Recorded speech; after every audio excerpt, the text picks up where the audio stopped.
आप अभी इस वीडियो को देख रहे हो। आपके फ़ोन में आपके व्हाट्सएप की प्राइवेट चैट्स हैं, आपके इंस्टाग्राम का एक्सेस है और आपके बैंक के पासवर्ड्स हैं। आपको लगता है कि जब तक ये फ़ोन आपके हाथ में है, आप बिल्कुल सेफ हो? नहीं, ऐसा बिल्कुल नहीं है। सोचो, आपने अपने किसी खास को एक प्राइवेट मैसेज भेजा। आपको लगा वो डायरेक्ट उसके पास गया। ऐसा नहीं है। वो एक रास्ते के थ्रू गया। और क्या हो अगर कोई उस मैसेज का रास्ता बदल दे? या वो उसका रास्ता अपने सिस्टम के थ्रू निकाल दे? आपके डिवाइस से निकला हर एक वर्ड, हर एक फोटो सामने वाले तक पहुंचने से पहले उस पर्सन के सिस्टम से होकर गुजरे और आपको पता तक ना लगे, बिना आपके फोन को टच किए। इस इनविजिबल पावर को हैकिंग की दुनिया में नेटवर्किंग कहते हैं। एक वनावी हैकर सिर्फ दूसरे के फोन में वायरस डालने की कोशिश करता है, पर एक असली रेड टीमर, एक टॉप टायर अटैकर सिस्टम को नहीं, उस रास्ते को हैक करता है जिससे आपका डेटा जा रहा है। जब तक आपको ये नहीं पता कि हवा में उड़ते हुए डेटा पैकेट्स को वायर शार्क में कैसे कैप्चर करना है, रूटर्स और आईपी एड्रेस आपस में बात कैसे करते हैं, तब तक आप सिर्फ ब्लैक स्क्रीन पर कमांड टाइप करने वाले टाइपिस्ट हो, हैकर नहीं। लिनक्स मास्टर करने के बाद विजर लैब सिक्योरिटी पर आज हम एंटर कर रहे हैं गॉड मोड में। आज मैं आपको इंटरनेट का वो डार्क साइड दिखाऊंगा जो आम लोग को कभी नहीं दिखता। आज हम प्रैक्टिकली समझेंगे कि एक हैकर पूरे नेटवर्क को अपने अंडर में कैसे करता है। अगर आपके अंदर वो फायर है एक खतरनाक ऑफेंसिव हैकर बनने की, तो अपनी सीट बेल्ट बांध लो, क्योंकि आज के बाद आप इंटरनेट को कभी नॉर्मल नजरिए से नहीं देख पाओगे। Let's hack into it. तो स्टार्ट करते हैं आज का lecture. And this is ethical hacking complete course episode number 3। और आज हम यहाँ पढ़ने वाले हैं नेटवर्किंग के बारे में। तो सबसे पहला क्वेश्चन आता है दिमाग में, व्हाट इज नेटवर्किंग? आखिर नेटवर्किंग है क्या? तो इसको ऐसे समझते हैं कि इंसान एक दूसरे से बात करने के लिए लैंग्वेज का यूज़ करते हैं, राइट? बिल्कुल वैसे ही जब हम बहुत सारे डिवाइसेज जैसे कि तुम्हारा कंप्यूटर हो गया, लैपटॉप हो गया, मोबाइल फ़ोन हो गए, या फिर आजकल के स्मार्ट टीवी या फिर आईओटी डिवाइसेज हो गए, इन सबको आपस में कनेक्ट कर देते हैं ताकि ये एक दूसरे से बात कर सकें और डेटा शेयर कर सकें। बस इसी कनेक्शन को हम नेटवर्किंग कहते हैं। और यहाँ पर एक डायग्राम से देखिए, यहाँ पर आपको क्लाउड दिख रहा है, ये क्लाउड है नेटवर्क, और बाकी सारे डिवाइसेज उससे जुड़े हुए हैं डेटा भेजने और रिसीव करने के लिए। अब इसको बहुत ही रियल लाइफ एग्जांपल से समझते हैं जो आप डेली लाइफ में यूज़ करते हो। स्क्रीन पर राइट साइड देखो, यहाँ पर एग्जांपल दिख रहा होगा। तो जैसे आप सर्च करते हो google.com, आपने अपना फ़ोन उठाया और वहाँ पर सर्च किया google.com, तो आपके फ़ोन में तो गूगल तुरंत खुल गया। पर पीछे क्या हुआ? जैसे ही आपने सर्च किया, आपके फ़ोन ने इंटरनेट के थ्रू गूगल के मेन सर्वर को मैसेज भेजा कि मुझे ये पेज दिखाओ, और फिर गूगल के सर्वर ने वो पेज आपके फ़ोन पर भेज दिया। आपका फ़ोन और गूगल का सर्वर अलग अलग जगह पर हैं, फिर भी आपस में बात कर रहे हैं। ये जो डेटा का ट्रांसफ़र हो रहा है ना इंटरनेट के थ्रू, यही एक्चुअल में नेटवर्किंग का कमाल है। तो एक लाइन में डिफाइन करता हूँ इसको मैं, नेटवर्किंग को आपको। तो नीचे लिखा है, इसको ध्यान से पढ़ना। नेटवर्किंग सिर्फ एक प्रोसेस है जिसमें हम डिवाइस को कनेक्ट करते हैं ताकि वो ईजिली कम्युनिकेट और डेटा एक्सचेंज कर सके। बस इतना सा कंसेप्ट है हमारा नेटवर्किंग का। अब लास्ट स्लाइड में हमने समझ लिया कि नेटवर्क क्या होता है। तो अब आते हैं दुनिया के सबसे बड़े नेटवर्क पर, वो है हमारा इंटरनेट। अब इंटरनेट क्या है? The internet is actually a huge global network of networks. मतलब कि जो हमारे बहुत सारे छोटे छोटे नेटवर्क हैं, उनके नेटवर्क को हम इंटरनेट कहते हैं। मान लो तुमने अपने फ़ोन पर टाइप किया google.com, ठीक है, जैसा कि मैंने लास्ट स्लाइड में भी कहा था आपको। अब ये रिक्वेस्ट डायरेक्ट उड़ के गूगल के पास नहीं जाएगी। वो क्या होगा? इसका एक प्रॉपर रास्ता होता है। सबसे पहले तुम्हारा फ़ोन ये रिक्वेस्ट भेजता है तुम्हारे घर के वाईफाई या फिर रूटर को, जैसे कि आपको स्क्रीन पर दिख रहा होगा। और रूटर कहता है ठीक है, मैं इसको आगे भेज देता हूँ, और वो इस डेटा को फॉरवर्ड कर देता है तुम्हारे आईएसपी यानी कि इंटरनेट सर्विस प्रोवाइडर को, जैसे कि जियो, एयरटेल या जो भी नेट तुम यूज़ कर रहे हो। फिर तुम्हारा आईएसपी क्या करेगा? उस रिक्वेस्ट को इंटरनेट के हाई स्पीड रास्तों से होते हुए गूगल सर्वर तक पहुंचा देगा। अब जैसे ही गूगल के सर्वर तक रिक्वेस्ट मिलती है, वो कहता है लो ये तुम्हारा वेब पेज रेडी है, और उसी रास्ते से वापस आईएसपी से होते हुए रिस्पॉन्स तुम्हारी स्क्रीन पर आ जाता है। अब इंटरेस्टिंग बात क्या है कि ये काम होता है, ये बहुत ही कम टाइम में होता है, मिली सेकेंड्स में होता है। इसलिए जैसे ही आप स्क्रीन पर टाइप करते हो google.com, तो तुरंत आपको वेब पेज खुलकर मिल जाता है। तो ये कमाल है हमारा नेटवर्क में। अब आपके दिमाग में डाउट आ रहा होगा कि इन अलग अलग मशीन्स को, जैसे कि फ़ोन हो गया, रूटर हो गया हमारा, या फिर इंटरनेट सर्विस प्रोवाइडर, इन सबको आपस में बात करना कैसे आता है, राइट? और इनको कैसे पता चलता है कि एग्जैक्ट डेटा कहाँ भेजना है? ये सारा कम्युनिकेशन हैंडल होता है दो बहुत ही इंपॉर्टेंट चीज़ों से। पहला है हमारा नेटवर्क प्रोटोकॉल, स्क्रीन पर नीचे देखो, यहाँ पर है नेटवर्क प्रोटोकॉल। और दूसरा है हमारा आईपी एड्रेसेस, यानी हर इंटरनेट से जुड़े डिवाइस का अपना एक यूनिक लोकेशन होती है। इन दोनों के बिना इंटरनेट पर एक मैसेज भी इधर उधर नहीं कर सकते हम लोग। और नेटवर्क प्रोटोकॉल्स और आईपी एड्रेस के बारे में अपने आगे वाली स्लाइड्स में डिटेल में पढ़ रहे होंगे। अभी सिर्फ एक ओवरव्यू बता रहा हूँ मैं कि किस तरीके से ये मशीन्स आपस में इंटरेक्ट करती हैं। अब बात करते हैं हाउ डिवाइस कम्युनिकेट। अब आप एक बात बताइए मुझे, जैसे कि अगर आप कोई मूवीज़ डाउनलोड करते हैं या फिर कोई गेम डाउनलोड करते हैं, कोई बड़ी फाइल है, तो क्या वो एक बार में डाउनलोड हो जाती है? नहीं, ऐसा नहीं है। वो डाउनलोड होती है पैकेट्स के फॉर्म में। वो छोटे छोटे पैकेट्स में डिवाइड रहती है और फिर आपके सिस्टम पे डाउनलोड होती है। ये जब ट्रैवल करते हैं नेटवर्क में, तो ये क्या होते हैं, अलग अलग रास्ते से ट्रैवल करते हैं। जैसे कि मान लीजिए पैकेट 1 है, ये इस वाले रास्ते से गया, पैकेट 2 इस वाले रास्ते से गया, पैकेट 3 किसी और रास्ते से गया। लेकिन इसमें कोई डरने वाली बात नहीं है। लास्ट में क्या होता है, जो पैकेट्स होते हैं ये आगे चल के रीअसेंबल होते हैं। भले ही ये अलग अलग रास्ते से गए हैं, लेकिन ये लास्ट में जब पहुंचेंगे तो डेस्टिनेशन पे पहुंचने से जस्ट पहले वो रीअसेंबल करेंगे खुद को। जिस लाइन से उन्हें जाना चाहिए था, जिस ऑर्डर में उन्हें जाना चाहिए था, उसी ऑर्डर में खुद को रीअसेंबल करेंगे और फिर आपके सिस्टम में वो चीज़ डाउनलोड होगी। इसलिए आप देखते होंगे कि चीज़ें ईजिली डाउनलोड हो रही हैं और आपको ऐसा लगता है कि वो एक बार में डाउनलोड हुई है, लेकिन वो चीज़ें आपकी पैकेट्स के फॉर्म में डाउनलोड हो रही होती हैं वहाँ पर। तो यहाँ पर आपको एक कंसेप्ट क्लियर हो रहा होगा कि हमारे जो डिवाइसेज हैं वो आपस में कम्युनिकेट कैसे करते हैं। डेटा, इतना बड़ा डेटा है, वो एक बार में कैसे हमारी दूसरी डिवाइस तक पहुँच पा रहा है। तो ये सब हो रहा है पैकेट्स के फॉर्म में। तो चलिए आगे चलते हैं अब। तो अब हमें डेटा पैकेट्स और इंटरनेट के बारे में, तो यहाँ पर आपको एक कंसेप्ट क्लियर हो रहा होगा कि हमारे जो डिवाइसेज हैं वो आपस में कम्युनिकेट कैसे करते हैं। डेटा, इतना बड़ा डेटा है, वो एक बार में कैसे हमारी दूसरी डिवाइस तक पहुँच पा रहा है। तो ये सब हो रहा है पैकेट्स के फॉर्म में। तो चलिए आगे चलते हैं अब। तो अब हमें डेटा पैकेट्स और इंटरनेट के बारे में कंसेप्ट पूरा क्लियर हो गया है। लेकिन एक क्वेश्चन आता है, क्या सारे नेटवर्क साइज में एक बराबर होते हैं?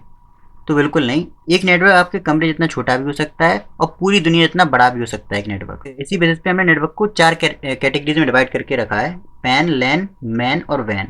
इन 4 कैटेगरीज में हमारा नेटवर्क डिवाइडेड है। अब पैन का फुल फॉर्म होता है हमारा पर्सनल एरिया नेटवर्क। ये सबसे छोटा नेटवर्क है। इसकी रेंज होती है सिर्फ 10 मीटर तक। आप डेली इसको यूज़ करते हो, जैसे आपने अपने फ़ोन से ब्लूटूथ ईयरबड्स कनेक्ट किए या अपनी स्मार्ट वॉच लिंक की, तो ये सिर्फ अब आपकी पर्सनल डिवाइस का एक छोटा सा नेटवर्क बन गया। अब स्केल थोड़ा बड़ा करते हैं। दूसरा है लैन, यानी कि लोकल एरिया नेटवर्क। अभी तक हम पर्सनल एरिया में वर्क कर रहे थे, इसलिए था वो पैन नेटवर्क। अब हम कर रहे हैं अपने लोकल एरिया नेटवर्क में वर्क, तो यहाँ पर आता है हमारा लैन। ये एक सिंगल बिल्डिंग, कैंपस या आपके घर तक लिमिटेड होता है। जैसे आपके कॉलेज की कंप्यूटर लैब, जहाँ बहुत सारे कंप्यूटर्स एक ही रूटर और एक ही प्रिंटर से जुड़े होते हैं ताकि सब लोग उसको शेयर कर सकें। तो ये हो गया हमारा लैन, जो कि एक सिंगल बिल्डिंग और कैंपस में होता है। अब मान लीजिए आपकी कंपनी बड़ी हो गई और उसके शहर में 3-4 अलग अलग ऑफिसेज हैं, ठीक है। उन सबको कनेक्ट करने के लिए आता है हमारा मैन, यानी कि मेट्रोपॉलिटन एरिया नेटवर्क। ये पूरे एक सिटी या टाउन को कवर करता है, लगभग 50 किलोमीटर्स की रेंज तक ये कवर करता है। किसी सिटी का पब्लिक वाईफाई भी इसका एक परफेक्ट एग्जाम्पल हो सकता है हमारे मैन का। और आखिर में आता है हमारा सबसे बड़ा, जो कि ये वैन, यानी कि वाइड एरिया नेटवर्क। अब जैसे कि आपको यहाँ पे एक अर्थ दिख रही होगी, एक सैटेलाइट दिख रही होगी और यहाँ पे ऐसे नेटवर्क कनेक्शन दिख रहे हैं। तो हाँ, वैन हमारा वाइड एरिया नेटवर्क, मतलब कि ग्लोबली फैला हुआ है। ये पूरे देश, कॉन्टिनेंट और पूरे ग्लोब को कनेक्ट करता है। और अगर मैं आपसे पूछूं कि दुनिया का सबसे बड़ा वैन क्या है, तो उसका जवाब है हमारा अपना इंटरनेट, जिसके थ्रू डिवाइस ग्लोबली कम्युनिकेट कर रहे हैं। तो ये आपको समझ में आया होगा पैन, लैन, मैन और वैन में डिफरेंस क्या है। मैं एक बार और इसको समराइज़ कर देता हूँ।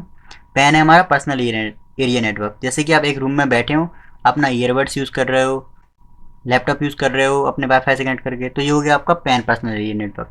पर जब आप किसी एक सिंगल बिल्डिंग में आते हो, जैसे कि आपका स्कूल हो गया, कॉलेज की कंप्यूटर लैब्स वगैरह हो गई, या आपका कोई एक ऑफिस है सिर्फ एक ही बिल्डिंग के अंदर है, तो उसके अंदर जो नेटवर्क यूज़ कर रहे हो वो हो गया आपका लैन। फिर जब हम सिटी के अंदर आते हैं अपनी, कि सिटी में हमारे 3-4 ऑफिस बने हुए हैं, तो जब सिटी लेवल पर आते हैं तो वहाँ पर आता है हमारा मैन। फिर जैसे ही हम अपने वर्ल्ड वाइड फैले, हमने अपना पूरे ग्लोबली नेटवर्क को कनेक्ट किया, तो वहाँ पर हमारा यूज़ होता है वाइड एरिया नेटवर्क, जो कि हमारा वैन। तो आई होप आपको चारों नेटवर्क के बारे में समझ में आया होगा। तो चलिए उसके बाद आगे चलते हैं, हम आगे क्या है हमारा। अब हम बात करते हैं अपने नेटवर्क डिवाइसेस की। तो इसमें सबसे पहले हम देखते हैं स्विच और हब, ये क्या होते हैं। तो स्विच और हब होते हैं, ये क्या करते हैं, मल्टीपल कंप्यूटर्स को एक नेटवर्क में कनेक्ट करते हैं। हब भी यही काम करता है, स्विच भी यही काम करता है। अब दोनों में डिफरेंस क्या है। हब क्या करता है, हब एक डम डिवाइस है और स्विच हमारा थोड़ा स्मार्ट है। हब को आप ऐसे समझ सकते हो कि इसके पास कोई डेटा आया, अब उसे पता नहीं है भेजना किसके पास है। यहाँ पर 3 कंप्यूटर रखे हुए हैं, अब हब को पता नहीं है भेजना किसके पास है। वो क्या करेगा, उस डेटा को सभी के पास ब्रॉडकास्ट कर देगा, जिसको भी ज़रूरत होगी वो ले लेगा। लेकिन स्विच क्या करता है, उसे पता होता है किसको डेटा भेजना है मुझे। अगर डेटा आया भेजना PC2 के पास था, तो वो PC1 और PC3 को पता भी नहीं चलेगा और डेटा PC2 के पास पहुंचेगा। मैं आपको एग्जांपल समझाता हूँ। जैसे कि कोई मैसेज आया, आप स्कूल को इमेजिन कीजिए, आपके क्लासरूम में टीचर आया अंदर। अब कोई मैसेज पर्टिकुलर बच्चे के लिए था। अब टीचर ने क्या किया, उस बच्चे का नाम लेके क्लास में पूरे में अनाउंस कर दिया। तो अब जो मैसेज था उस बच्चे तक तो पहुंचा ही पहुंचा, उसके साथ साथ क्लास में इतने ही बच्चे बैठे थे उन सब तक पहुंच गया। तो ये काम करता है हमारा हब, कि सबको पता चल जाएगा वो चीज़। लेकिन स्विच क्या करता है, अब क्या हुआ, वो टीचर आया और पर्टिकुलर बच्चे का नाम लिया और उसे बाहर ले गया क्लास के, और वहाँ जाके उसने उस मैसेज को बताया। तो यहाँ पर काम हुआ हमारे स्विच की तरह, एक स्मार्ट वर्क हुआ कि जिस बच्चे को बताना था उसी बच्चे तक मैसेज पहुँचा। तो स्विच और हब में ये डिफरेंस होता है कि हब क्या करता है, हमारे मैसेज को ब्रॉडकास्ट कर देता है, मतलब सारे डिवाइस तक पहुंचा देगा उस डेटा को। लेकिन स्विच क्या करेगा, डेटा सिर्फ राइट जगह पे पहुंचाएगा, जिसको ज़रूरत है उसी तक पहुंचाएगा उस डेटा को वो। फिर इसका आता है हमारा नेटवर्किंग डिवाइस में रूटर। अब ये इंपॉर्टेंट चीज़ है। ये क्या करता है, ये डिफरेंट नेटवर्क को कनेक्ट करता है और डेटा पैकेट्स को नेटवर्क से दूसरे नेटवर्क तक भेजने का काम करता है। सिंपल सा बता रहा हूँ, इंटरनेट को आपकी डिवाइस तक रूटर ही पहुँचाता है। अब इसका आता है हमारा मॉडम। मॉडम क्या है ये, तो मॉडम हमारा एक ट्रांसलेटर होता है। जैसे कि आपका डिवाइस हो गया और आपका जो ISP हो गया, इंटरनेट सर्विस प्रोवाइडर हो गया, अब इन दोनों की लैंग्वेज अलग अलग होती हैं। तो इन आपके डिवाइस से ISP को कनेक्ट करने के लिए बीच में आता है हमारा मॉडम। ये क्या करता है, ट्रांसलेट करता है ISP की भाषा को आपके डिवाइस की भाषा में, और आपके डिवाइस की भाषा को ISP की भाषा में। तो एक तरीके से हमारा ट्रांसलेटर है। फिर आता है हमारा एक्सेस पॉइंट। अब आज के टाइम पे हमें वायरलेस चीज़ें पसंद है हर जगह से, तो यहाँ पे हमारी एंट्री होती है एक्सेस पॉइंट की। इसने क्या किया, वायर्ड चीज़ों को हटा दिया, इसने वाईफाई को इनेबल किया। अब हमारे डिवाइस वायरलेसली कनेक्ट हो सकते हैं। ठीक है। अब उसके बाद आता है हमारा फायरवॉल। फायरवॉल हमारे नेटवर्क को प्रोटेक्ट करता है और जो भी अनऑथोराइज एक्सेस होती हैं उनको ब्लॉक करता है। तो अब बात करते हैं व्हाट इज़ IP एड्रेस। तो IP एड्रेस क्या होता है, तो IP एड्रेस को आप ऐसे समझ सकते हैं कि जैसे कि आपका घर है, अब कोई पोस्टमैन है, उसको कोई आपको डिलीवरी देनी है आपके घर पे। तो अगर आपका एड्रेस ही नहीं पता होगा उसको एग्जैक्ट एड्रेस क्या है, तो वो आपके घर तक डिलीवरी देने नहीं आ पाएगा और आपका जो भी प्रोडक्ट होगा वो लॉस्ट हो जाएगा। तो इसी तरीके से हमारा IP एड्रेस होता है। आपका डिवाइस, आपका जो मोबाइल फ़ोन हो गया, कंप्यूटर हो गया, और जो भी चीज़ें आपकी, जो जितने भी आपके डिवाइस नेटवर्क से कनेक्टेड हैं, उनके पास एक अपना एक IP एड्रेस होता है, यूनिक IP एड्रेस, जिसके थ्रू जो भी डेटा ट्रांसफ़र होना है वो पर्टिकुलर IP एड्रेस पे ट्रांसफ़र होता है। वरना इतने बड़े नेटवर्क में डेटा कहीं भी खो जाएगा हमारा। तो उसे पता कैसे चलता है कि पर्टिकुलर डिवाइस में जाना है, तो यहाँ पर हमारा IP एड्रेस रोल प्ले करता है। फॉर एग्ज़ाम्पल आपका दोस्त है, उसने आपको एक मैसेज भेजा। अब उस मैसेज को पता कैसे चलेगा कि मुझे इसी फ़ोन में जाना है, आपके ही फ़ोन में आना है। तो ऐसा होता है कि आपके फ़ोन में एक IP एड्रेस होता है और आपके दोस्त के फ़ोन का एक IP एड्रेस भी होता है। तो जब वो मैसेज सेंड करता है तो वो आपके IP एड्रेस पर आता है, जिस वजह से वो आपके डिवाइस में पहुंचता है। तो IP एड्रेस क्या है, एक यूनिक आइडेंटिफायर है जो कि हर एक डिवाइस के लिए अलग अलग होता है। Just like every house has an address, every device on the internet has an IP address. This help device finds and communicate with each other. Simple है, आपको समझ में आ गया होगा IP एड्रेस क्या है। अब आपको इतना क्लियर हुआ होगा कि किस तरीके से हमारे जो डिवाइसेस होते हैं वो आपस में कम्युनिकेट कैसे करते हैं, हमारी बातचीत चल कैसे रही है रियलिटी में। आज के मॉडर्न टेक वर्ल्ड में देखा जाए तो नेटवर्किंग के बिना कुछ काम ही नहीं करेगा। हम एक दूसरे से बात ही नहीं कर पाएंगे, हमारे डिवाइसेस ही वर्क नहीं करेंगे। So networking is important. Now now what is this. तो अभी लास्ट स्लाइड में मैंने बताया आपको जैसे कि IP एड्रेस क्या होता है। तो IP एड्रेस आपको समझ में आ गया, जैसे कि आपके घर का एड्रेस जो होता है वो आपको पता है किस तरीके से लिखा जाता है, कुछ 1 2 3 करके, फिर जो भी हाउस हाउस नंबर, फिर हाउस का एड्रेस, वो सब लिखा जाता है। तो ऐसे ही हमारा जो IP एड्रेस होता है उसको लिखने का भी तरीका होता है। तो यहाँ पर आता है हमारा एक IPv4 स्ट्रक्चर। तो IP एड्रेस लिखने का तरीका है एक IPv4 स्ट्रक्चर। अब इसमें क्या होता है, हमारे 4 नंबर्स होते हैं, 1 2 3 4, और चारों नंबर हमारे डॉट से सेपरेटेड होते हैं। और एक इंटरेस्टिंग बात ये है कि इन चारों नंबर में ये नंबर 0 से 255 के बीच में लाया करते हैं। हमारे नंबर कभी भी 0 से छोटे नहीं हो सकते हैं और 255 से बड़े नहीं हो सकते हैं। अब मान लीजिए आप कभी आगे चलकर हैकिंग कर रहे हैं, एथिकल हैकिंग कर रहे हैं, और आपको कोई बोलता है कि हमारे पास IP एड्रेस है जो कि ये 300 168 और 11, तो आप क्या कहेंगे कि ये तो पॉसिबल ही नहीं है, वो फेक रहा है, क्योंकि हमारे 255 से बड़ा नंबर हो ही नहीं सकता IPv4 स्ट्रक्चर में। और IPv4 हमारा 32 बिट्स को यूज़ करता है। ये हमारे पेड्रो पास्कल। अब ये कह रहे हैं नाइस। तो जब आप एक एथिकल हैकर बन जाओगे और स्कैन करते टाइम आपको एक वैलिड ओपन IP एड्रेस मिल जाएगा ना टारगेट का, तो आपके अंदर से भी सेम फीलिंग आएगी नाइस वाली। तो लास्ट स्लाइड में हमने IPv4 को समझ लिया, लेकिन उसके साथ एक प्रॉब्लम हुई। अब वो प्रॉब्लम समझते हैं एक बार डिटेल में। प्रॉब्लम क्या हुई कि ऐसा हुआ कि इंटरनेट डिवाइस बहुत तेज़ी से बढ़े हमारे, जैसे कि अपने मोबाइल फ़ोन्स हो गए, स्मार्ट टीवी हो गए, स्मार्ट वॉचेस हो गए। तो IPv4 के बाद जितने भी IP एड्रेसेस थे वो सारे ख़त्म हो गए। सीन एकदम ऐसा हो गया जैसे एक बिल्डिंग के सारे फ्लैट बुक हो गए हों और नए नए लोग आ रहे हैं। जैसे कि आप इस इमेज में देख सकते हो कि सारे बिल्डिंग के सारे फ्लैट फुल हो गए और अब नए डिवाइस के लिए जगह ही नहीं है। तो इसके सॉल्यूशन के लिए क्या किया, हम लोगों ने सॉल्यूशन निकाला था शेयर्ड फिक्स्ड। अब इसमें क्या होता था, शेयर्ड फिक्स में हम लोगों ने क्या किया, हमने हर घर के बाहर एक रूटर को एक मेन पब्लिक IP दे दिया और घर के अंदर के जो फ़ोन्स लैपटॉप जो भी हैं उनको प्राइवेट IP दे दिया। यानी बाहर से सारा डेटा एक ही रूटर वाले मेल बॉक्स में आएगा और रूटर उसको अंदर अलग अलग डिवाइस में बांट देगा। तो ये हमने एक टेम्प्रेरी सॉल्यूशन निकाला, इसी को हम कहते हैं नेट, NAT नेट कहते हैं इसको हम, जिसका फुल फॉर्म होता है नेटवर्क एड्रेस ट्रांसलेशन। नेट में क्या प्रॉब्लम हुई कि डिवाइसेस के पास अपना खुद का एक रियल इंटरनेट एड्रेस नहीं था। तो अगर आप अपने दोस्त से गेमिंग कंसोल से डायरेक्ट कनेक्ट करना चाहो, पीयर टू पीयर कनेक्ट करना चाहो, तो रूटर उस रिक्वेस्ट को ब्लॉक कर देता था, तो टू डायरेक्ट कनेक्शन टूट जाता था। तो अब इसके सॉल्यूशन के लिए हमने क्या किया, इसके सॉल्यूशन के लिए हमारा आया IPv6। अब हमारी जितनी प्रॉब्लम थी सारी ख़त्म हो गई। ये हमारा फाइनल सॉल्यूशन है। इसके पास हमारे पास infinite number of IP addresses हैं। ये हमारा फास्टर है, चाहे IPv4 हो चाहे नेट ले लो, उन सबसे फास्टर भी है और ये सिक्योर भी ज़्यादा है। और एफिशिएंसी इसकी आप कह सकते हैं जो इनफाइनाइट IP एड्रेस को प्रोवाइड कर रहा है, जैसे कि आप इमेज में भी देख पा रहे होंगे, काउंटलेस यूनिक पब्लिक IPs। तो इस तरीके से हमने जो फाइनल सॉल्यूशन निकाला वो निकला IPv6। आई होप आपको क्लियर हुआ होगा। अब नेट और IP एड्रेसेस की इतनी बात हो ही गई है, तो एक ऐसी चीज़ को क्लियर कर लेते हैं जिसमें हमेशा लोगों को कन्फ्यूजन रहता है और इंटरव्यूज़ में भी लोग ज़्यादातर इस चीज़ में फंस जाते हैं कि इनमें डिफरेंस क्या होता है। नीचे एक बार ये वाली इमेज देखिए, कॉमन कन्फ्यूजन वाली। इसमें भाई के पसीने छूट गए हैं कि हैकिंग के टाइम पर ये डाउट नहीं होना चाहिए कि मैं कौन सा IP पर अटैक कर रहा हूँ। तो आप उसको हमेशा के लिए सिंपल करते हैं। तो पहला आता है अपना पब्लिक IP एड्रेस। ये आपके इंटरनेट का ग्लोबल एड्रेस है। ये आपको आपका ISP यानी जियो या फिर एयरटेल जो भी आप यूज़ करते हो देता है। पूरे इंटरनेट पर बाकी दुनिया को सिर्फ यही IP दिखता है। जैसे यहाँ एग्जांपल में आपको दिख रहा होगा 10428311112।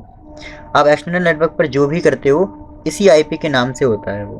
और दूसरा होता है हमारा प्राइवेट IP एड्रेस। अब जैसे इंटरनेट आपके घर के रूटर तक पहुँचता है तो रूटर बोलता है भाई बाहर की दुनिया तुम संभालो, घर के अंदर के डिवाइसेस जो भी फ़ोन लैपटॉप TV हैं को मैं खुद IP दूंगा।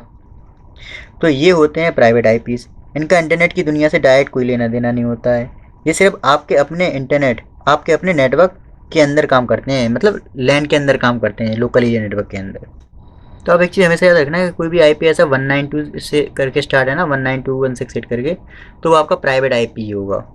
तो अगर आपको किसी दूर बैठे टारगेट पर इंटरनेट के थ्रू अटैक करना है तो आपको उसका पब्लिक IP चाहिए होगा। लेकिन अगर आप टारगेट के ही वाईफाई से कनेक्टेड हो, सेम लैन पर हो, तो आपको उसके प्राइवेट IP चाहिए होगा। सिंपल, इतना सिंपल होता है। इसको एक और तरीके से समझाता हूँ। मान लीजिए आपको अपने दोस्त का सिस्टम हैक करना है। आप अपने दोस्त के घर पर गए और वहाँ पर उसके वाईफाई से आपने अपना डिवाइस भी कनेक्ट कर लिया और उसका डिवाइस भी उसी वाईफाई से कनेक्टेड था, तो यहाँ पर आपका प्राइवेट IP यूज़ होगा। लेकिन मान लीजिए आपका दोस्त अपने घर पर बैठा है और आप अपने घर पर बैठे हो, अब आप उसके सिस्टम को टारगेट करना चाहते हो, तो यहाँ पर आप पब्लिक IP का यूज़ करोगे। भाई आपको अब कभी भी आगे चल के पब्लिक IP एड्रेस क्या होता है, प्राइवेट IP एड्रेस क्या होता है, इसमें कन्फ्यूजन नहीं होगा और ऐसे आपके कभी पसीने नहीं छूटेंगे बटन दबाने में रेड कलर का। चलिए आगे बढ़ते हैं। तो अब बात आती है static versus dynamic IP address की। अब अभी तक हमने IP एड्रेस की बात कर ली है, लेकिन अब एक डाउट आता है मन में, क्या IP एड्रेस हमेशा सेम होता है? तो इसका आंसर है वो इसकी स्लाइड में छपा हुआ है, स्टैटिक वर्सेस डायनेमिक IP। तो इसको समझते हैं पॉइंट टू पॉइंट। तो सबसे पहले आता है हमारा स्टैटिक IP। तो नाम से ही क्लियर है, जो फिक्स रहे। ये वो IP है जो आप एक बार सेट कर दो तो ज़िंदगी भर चेंज नहीं होता। नीचे ये आपको दिख रहा होगा एक मीम जो कह रहा है फॉर एवर, मतलब कि ये हमेशा रहेगा, फिक्स्ड है, ये कभी चेंज नहीं होगा। अब सवाल ये है कि इसको यूज़ कौन करता है? ये मेनली सर्वर्स और बड़ी वेबसाइट जैसे गूगल हो गया, फेसबुक हो गया के लिए यूज़ होता है। सोचो अगर गूगल रोज़ अपना IP एड्रेस चेंज करने लगे तो आपका ब्राउज़र उन्हें ढूंढेगा कैसे? इसलिए उनका पता हमेशा स्टैटिक होना चाहिए, इसलिए वो लोग स्टैटिक आईपी एड्रेस यूज़ करते हैं। अब यहाँ बात करते हैं हम डायनेमिक आईपी एड्रेस की, जो कि टेम्पररी होता है। ये ऑटोमेटिकली चेंज होता रहता है। जब भी आप अपने फ़ोन का वाईफाई बंद करके ऑन करते हो या अपना रूटर रिस्टार्ट करते हो, तो चांसेस नहीं आपको एक नया आईपी मिल जाएगा। लेकिन ये नया आईपी देता कौन है? रूटर के अंदर एक सिस्टम बैठा होता है जिसको हम डीएचसीपी कहते हैं। डीएचसीपी एक मैनेजर की तरह है जिसके पास आईपी एड्रेस का डब्बा होता है। जो डिवाइस कनेक्ट होता है उसको वो एक फ्री आईपी निकाल कर दे देता है। अब आपको समझ में आ गया स्टैटिक आईपी क्या होता है, डायनेमिक आईपी क्या होता है। अब यहाँ पर जो इंसान है ये अपना सिर क्यों खुजा रहा है, ऐसा क्यों? इसको मैं समझाता हूँ। ऐसा इसलिए कि मान लीजिए आप एक अब हैकर हैं, एथिकल हैकर हैं, और आप किसी टारगेट पर अटैक करना चाहते हैं। आपने उस टारगेट का आईपी निकाला और सोचा कि चलो कल इस पर अटैक करूँगा। अगर उस टारगेट का आईपी डायनेमिक निकला तो कल तक उसका आईपी बदल चुका होगा। आप पुराना आईपी पर फायर करते रह जाओगे और टारगेट आराम से अपना काम कर रहा होगा। इसलिए अटैक प्लान करने से पहले हमेशा चेक करो कि टारगेट स्टैटिक है या डायनेमिक है। ठीक है।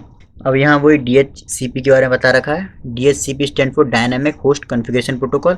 जैसा कि मैंने आपको बताया रूटर के अंदर रहता है हमारे, और ये जैसे ही हमारा कोई भी डिवाइस कनेक्ट होता है तो जो भी फ्री आईपी होता है ये उसको वो आईपी एड्रेस प्रोवाइड कर देता है। जैसे कि यहाँ पर मैं अपना लैपटॉप कनेक्ट किया तो इस टाइम ये वाला आईपी एड्रेस फ्री था, तो हमारे DHCP ने क्या किया, उसको ये वाला आईपी एड्रेस दे दिया। जैसे हमने टैबलेट कनेक्ट किया तो उसको ये वाला आईपी एड्रेस मिल गया।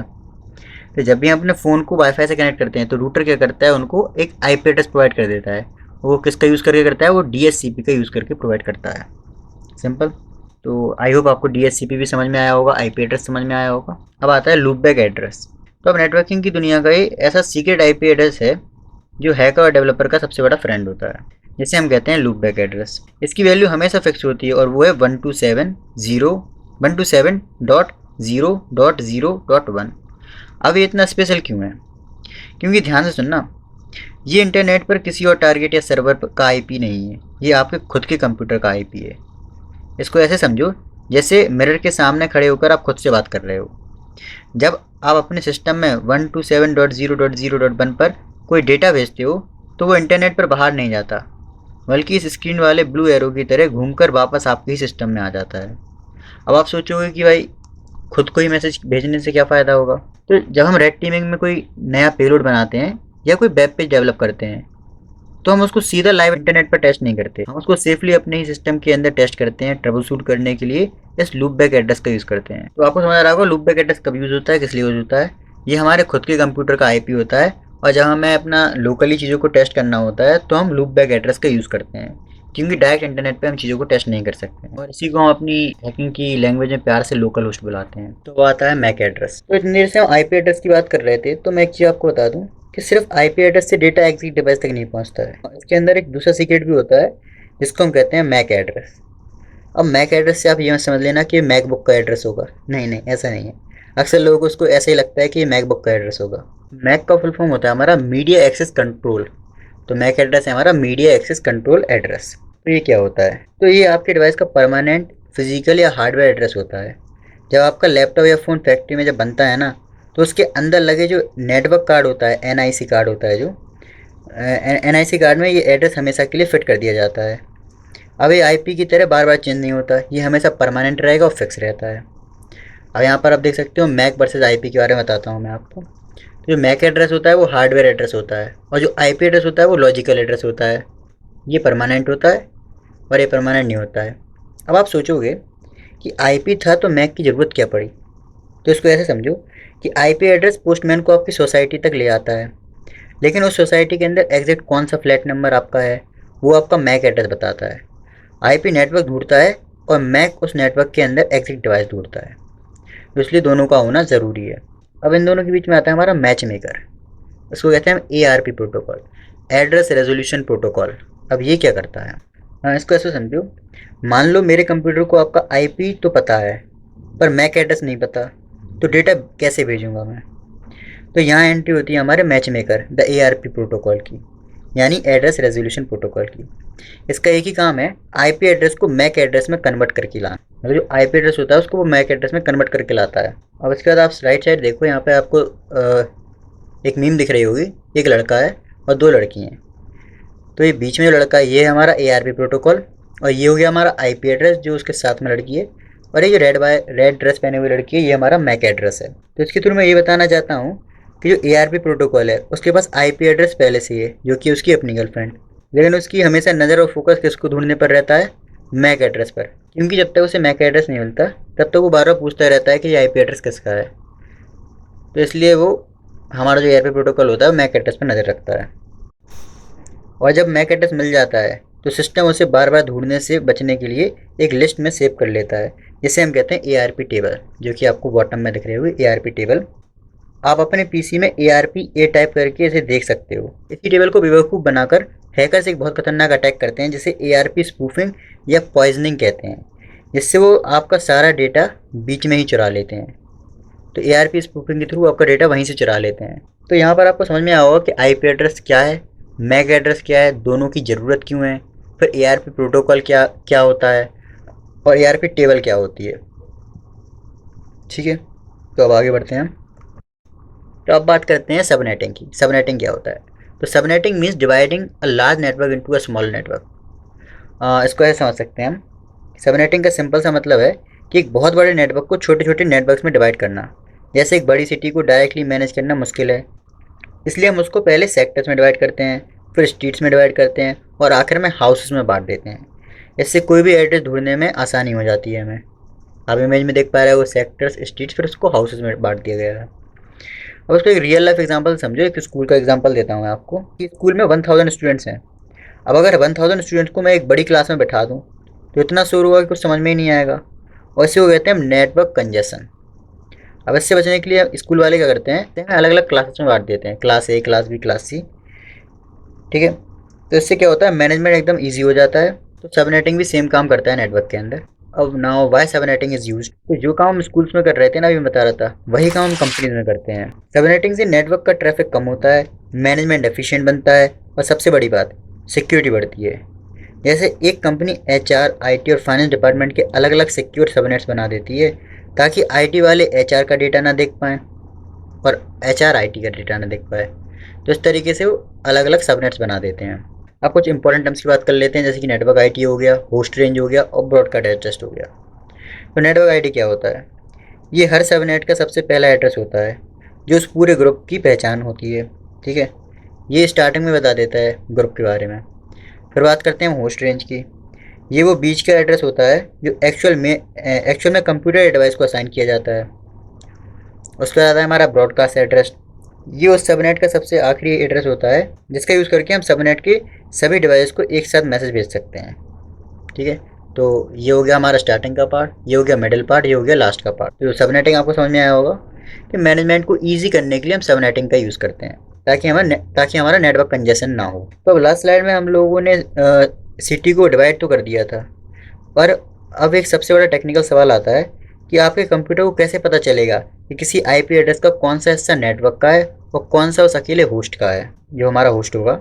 इस कन्फ्यूजन को दूर करता है हमारा सबनेट मास्क। सबनेट मास्क को एक बाउंड्री वॉल की तरह समझो आप। ठीक है, बाउंड्री वॉल की तरह समझो। ये क्या करता है, हमारे नेटवर्क पार्ट होता है और होस्ट पार्ट होता है, उन दोनों को डिवाइड करता है ये बीच में से।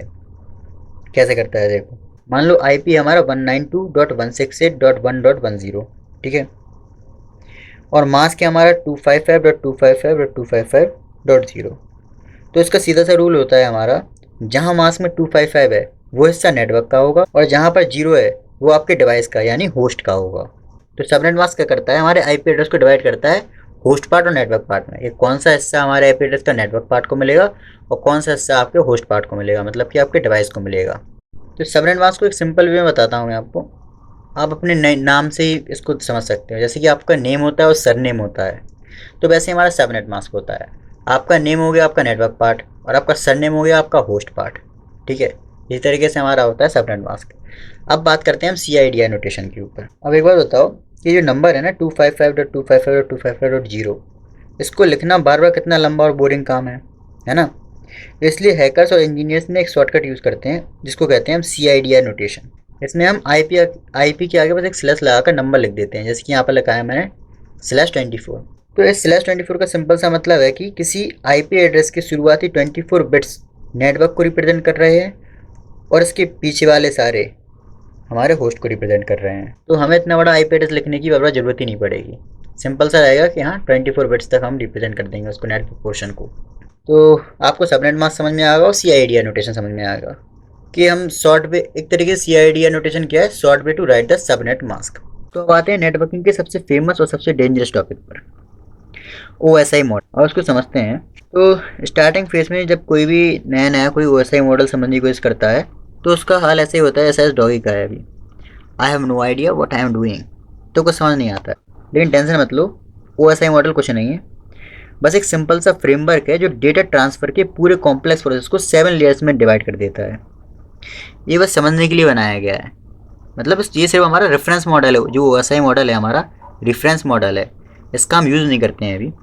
इसको मैं स्टोरी समझाता हूँ आपको, एक डिलीवरी प्रोसेस की स्टोरी समझाता हूँ मैं आपको। तो इससे क्या होगा, आपको ये 7 लेयर्स याद करने की ज़रूरत नहीं पड़ेगी, आपको सब समझ आ जाएगा। तो देखिए समझते हैं इसको। अब मान लो आपको अपने दोस्त को एक फिजिकल पार्सल भेजना है, तो सबसे पहले आप एक मैसेज लिखते हो और उसको एक बॉक्स में पैक करते हो। ये हमारी ऊपर की एप्लीकेशन और प्रेजेंटेशन लेयर का काम करती हैं। जो ये दो लेयर हो गई, एप्लीकेशन और प्रेजेंटेशन लेयर। आपने जो मैसेज लिखा और उसे एक बॉक्स में पैक कर दिया, ठीक है। अब फिर आप उस बॉक्स को कुरियर बॉय को हैंड ओवर करते हो। ये हमारा काम करती है ट्रांसपोर्ट लेयर। आपने कुरियर बॉय को हैंड ओवर किया, ये हो गया हमारा ट्रांसपोर्ट लेयर का काम।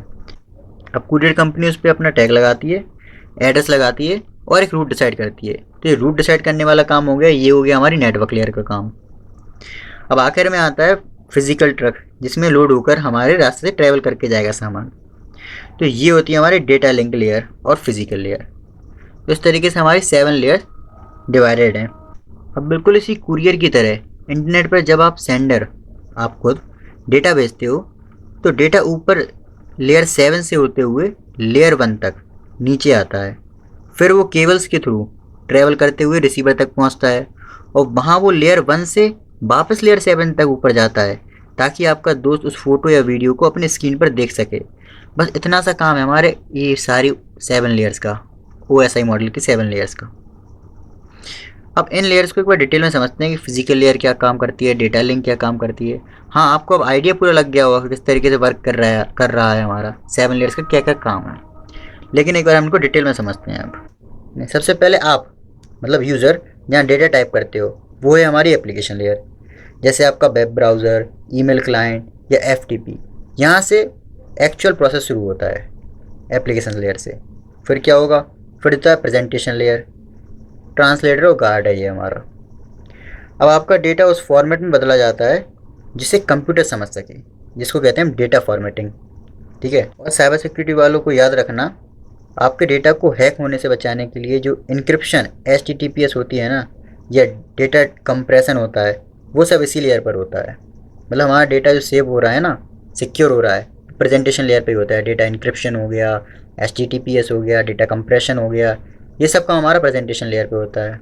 तो पहली थी हमारी एप्लीकेशन लेयर, जहाँ पर यूज़र है, जहाँ से हमारा पूरा सिस्टम स्टार्ट हो रहा है। फिर उसका आता है हमारा प्रेजेंटेशन लेयर, जहाँ पे हमारे डेटा की फॉर्मेटिंग हुई और हमारा इनक्रिप्टेड हुआ डेटा और डेटा कंप्रेशन हुआ यहाँ पर हमारा। फिर आती है हमारी सेशन लेयर। अब यहाँ पर क्या हुआ, प्रेजेंटेशन लेयर में डेटा रेडी हो गया, तो अब सेशन लेयर से क्या होगा, अब डेटा रेडी है हमारा, पर आगे वाले सिस्टम से तो बात करनी पड़ेगी ना। ये लेयर टारगेट कंप्यूटर के साथ एक कनेक्शन यानी सेशन स्टेब्लिश करती है और मैनेज करती है। जब तक काम चल रहा है लाइन चालू रहेगी हमारी। फिर आती है हमारी ट्रांसपोर्ट लेयर। अब यहाँ डेटा की डिलीवरी की गारंटी ली जाती है और एरर चेकिंग भी होती है यहीं पर। यहाँ डिसाइड होता है कि डेटा आराम से सेफली जाएगा, मतलब TCP प्रोटोकॉल के थ्रू जाएगा या फुल स्पीड में जाएगा बिना वेरीफाई किए UDP प्रोटोकॉल के थ्रू। अभी आपको TCP और UDP प्रोटोकॉल समझ नहीं आ रहे होंगे, लेकिन मैं इसको आगे वाली स्लाइड्स में आपको डीपली समझाने वाला हूँ कि TCP प्रोटोकॉल क्या होता है, UDP प्रोटोकॉल क्या होता है, इन दोनों में डिफरेंस क्या होता है। अभी के लिए इतना समझ लीजिए कि हाँ, ट्रांसपोर्ट लेयर क्या करती है, डिसाइड करती है कि डेटा को TCP प्रोटोकॉल के थ्रू जाना है या फिर UDP प्रोटोकॉल के थ्रू जाना है। फिर आती है आपकी नेटवर्क लेयर। अब डेटा पर एक परमानेंट एड्रेस लगाना ज़रूरी है। इस लेयर पर लगता है आपका और टारगेट का IP एड्रेस, और इसी लेयर पर रूटर्स काम करते हैं जो डेटा को डेस्टिनेशन तक पहुंचाने का बेस्ट रूट ढूंढते हैं। अब आता है डेटा लिंक लेयर। अब IP लग गया, पर लोकल नेटवर्क में एग्जैक्ट डिवाइस को कैसे पहचानेंगे, तो यहाँ फिजिकल मैक एड्रेस चिपका दिया जाता है और स्विचेस यहीं पर अपना जादू दिखाते हैं। फिर आता है हमारा फिजिकल लेयर। अब फिजिकल लेयर में क्या होता है, फिजिकल लेयर में आपका डेटा जो 01 के फॉर्म में है वो केबल्स के थ्रू, सिग्नल्स के through, wifi, fibre, Ethernet cable के थ्रू या फिर ऑप्टिकल फाइबर के थ्रू अपनी इंटरनेट की दुनिया में वो निकल जाता है घूमने। मतलब जहाँ भी जाना है वो वायर्स के थ्रू निकलना स्टार्ट कर देता है। सो आई होप आपको 7 लेयर समझ में आई होंगी किस तरीके से वर्क कर रही है। मैं एक बार आपको समराइज़ कर देता हूँ। एप्लीकेशन लेयर जो अपना यूज़र इंटरफेस हो गया, फिर आती है प्रेजेंटेशन लेयर जहाँ पे हमारी डेटा फॉर्मेटिंग हो गई, फिर आती है सेशन लेयर जहाँ पर हम अपना कनेक्शन बनाते हैं अपने कंप्यूटर के साथ, टारगेटेड कंप्यूटर के साथ भी। फिर आती है हमारी ट्रांसपोर्ट लेयर जहाँ पर डिसाइड करते हैं कौन सा प्रोटोकॉल लगने वाला है, टीसीपी प्रोटोकॉल लगेगा या फिर यूडीपी प्रोटोकॉल लगेगा। फिर आती है नेटवर्क लेयर जो हमारी रूटिंग करती है या फिर आईपी एड्रेस लगाती है। फिर उसके बाद आता है हमारा डेटा लिंक लेयर, ये हमारा मैक एड्रेस पे वर्क करता है। फिर आता है हमारा फिजिकल लेयर जहाँ पे हमारा डेटा तारों के थ्रू, केबल्स के थ्रू निकल जाता है इंटरनेट की दुनिया में। तो आई होप आपको 7 लेयर्स अब अच्छे से समझ में आई होंगी, इसमें आपको कोई डाउट नहीं रहना चाहिए। अब आगे बढ़ते हैं। अब पढ़ते हैं हम लोग डेटा एनकैप्सुलेशन। अब लास्ट स्लाइड में हमने ओएसआई मॉडल तो समझ लिया, पर जब डेटा उन 7 लेयर से नीचे आता है तो उसके साथ एक्चुअल में क्या होता है, उस प्रोसेस को हम कहते हैं डेटा एनकैप्सुलेशन। अब आपको यहाँ पर एक ये फ़नी मीम दिख रहा होगा, तो इसको समझो कि एक ये स्क्रू ड्राइवर रखा है, उसके बाद इतने सारे डिब्बे हैं, तो ऐसा क्यों है। तो इस चीज़ के लिए मैं सिंपल सा क्वेश्चन पूछूंगा आपसे, क्या आपने कभी अमेजोन से छोटा सा पेन या स्क्रू मंगवाया है। वो एक छोटी सी चीज़ एक 4 बड़े डिब्बों में पैक करके भेजते हैं और हमें लगता है क्या बेवकूफ़ी है, पर वो पैकेजिंग ज़रूरी है ताकि रास्ते में सामान टूटे नहीं और सही एड्रेस पर पहुंच जाए।